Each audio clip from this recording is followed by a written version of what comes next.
Now, quite a number of countries have been, adopting such measures to, turn schools, close schools, and take classrooms home. And one of the countries that faced that first is, of course, China. And I'm joined by Eric Muganga from Wuhan Province, Hubei Province, Wuhan in China, the epicenter of coronavirus outbreak across the world. Thank you so much, Eric, for joining us. Thank you very much. I am honored to be on this, what can I say, TV? I don't know. Yeah, I know. I'm a little bit scared. Quick one. Thank you so much indeed for staying up late to be here. I know it's quite late where you are. But tell us, I don't know if you followed the previous story about the challenges to do with internet connectivity and e-learning at home. How did you handle this while, I know you're a student, how did you handle this during the coronavirus outbreak in China? Well, the problem wasn't that much of because our internet is not slugging like the one back home. So classes were mostly maintained the same, apart from, let's say, we had to overwork because they were giving more homeworks.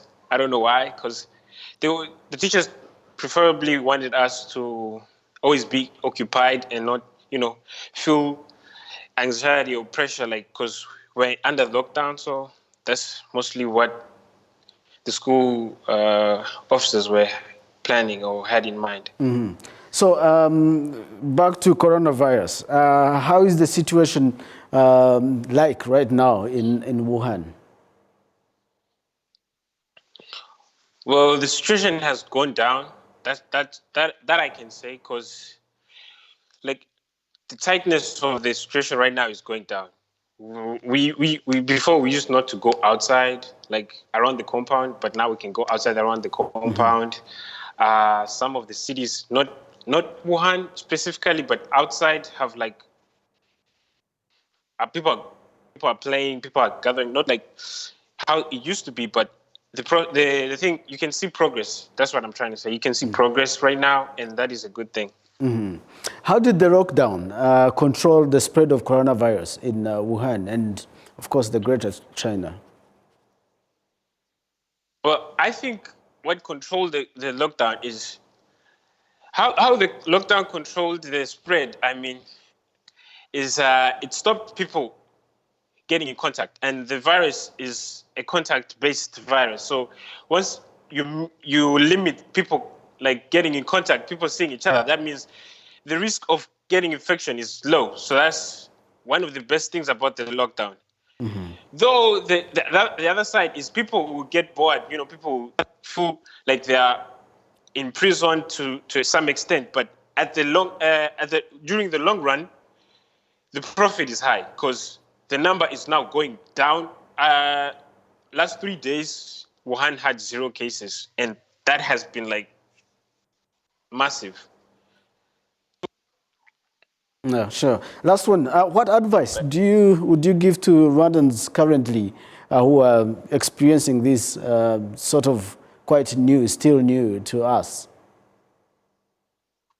Well, the first thing I can say is sharing messages. I was on WhatsApp today, and then I was in this group from back home, and then people were sending, rumors oh, don't do this, don't do that. So I would say, before you share a message, first check it, because all messages are not real. Share messages from the government, share messages from a health inspector, and then you find people are sharing, wrong messages. And then another thing is, if you're going online, don't immerse yourself online, because there's a lot of negativity, and then you can't move through negativity. You're already in a bad situation, then you're going through another worse situation, to say the least. So I would say control your online usage and, try to get occupied. Read a book, watch a movie, talk to your family, That's my advice right now. So in other words, we should try as much as possible to avoid fake news. Yeah, avoid fake news. And then sharing. Don't just, because somebody, most messages be oh, share to 10 people and save lives. No. first really check. Don't just share, like, oh, share to 10 people and then you send. Yeah. That's what I think. I think, like, before you share something, just check it. Just chill and check it. Thank you so much, Eric Muganga, and thank you so much for your time indeed. Have a good night. Thank you very much.